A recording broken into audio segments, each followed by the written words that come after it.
God created men and women equal. The operative keyword here is equal, not alike. But the current US administration has scant regard for nature, for God, for biology, and for common sense. But there's one man who has decided, well, enough is enough. Hi and welcome. I'm Atul Mishra and this is TFI Global, the foreign affairs and geopolitical analysis arm of the TFI Media Group. And in this video, I will tell you about Governor Tate Reeves and his spirited fight against Joe Biden's senseless orders.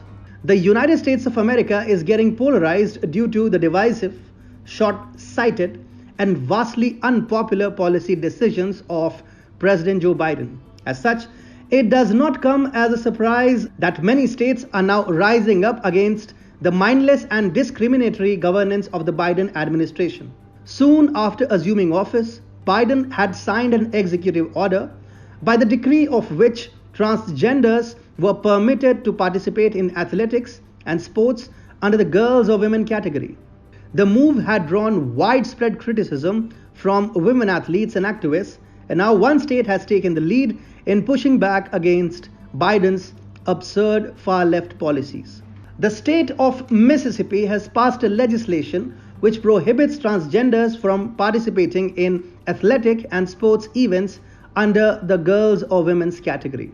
The path-breaking legislation, which is being seen as a symbol of resistance against Biden's brazen shoving of far-left policies down the throats of Americans, was signed by Governor Tate Reeves on Thursday.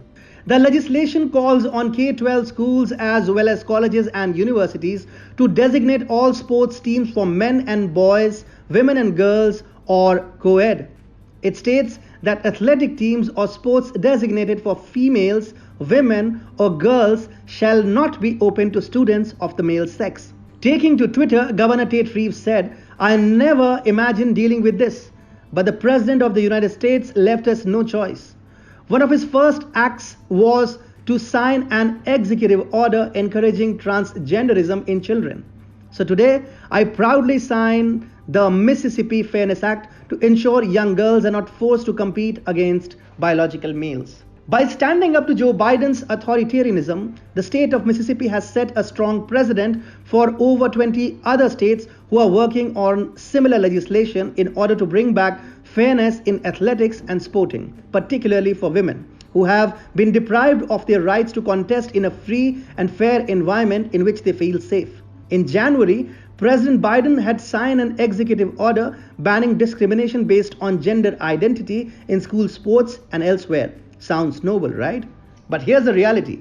The executive order went on to make life hell for women athletes who have been losing to biological males identifying themselves as females. This because such males or transgenders have an added physical advantage while competing against women in sports.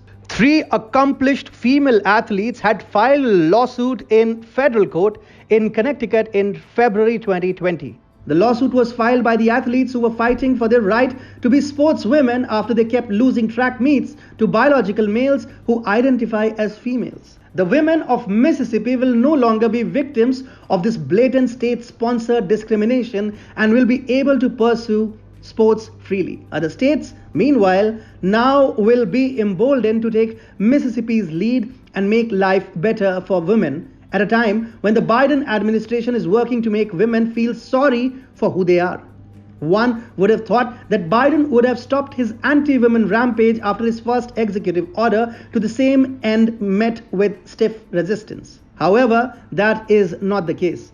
In fact, Joe Biden is now putting his weight behind the draconian Equality Act. The Equality Act updates the law Congress passed primarily to combat racism, the Civil Rights Act of 1964, and adds sexual orientation and gender identity as protected classes akin to race. The practical implementation of this law would be phenomenally disastrous. If it becomes law, any man who merely identifies as a woman would have a right to spend nights in battered women's shelters, disrobe in women's locker rooms, and compete on women's sports teams.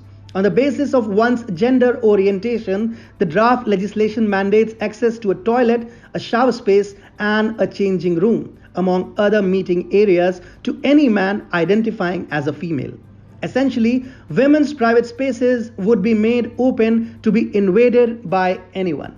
Joe Biden has been working overtime to desecrate all known gender norms in line with the larger woke pandemic that has gripped America. However, sanity is not yet lost in the United States as states take to push back against crazy policies and decisions being forced upon them by Biden. Whether it be the issue of maintaining gender sanctity or the fight against the big tech, it is the states which are picking up the mantle of resistance to federal overreach and striving to keep their citizens free as they brave out the dark and cold term of Joe Biden's presidency.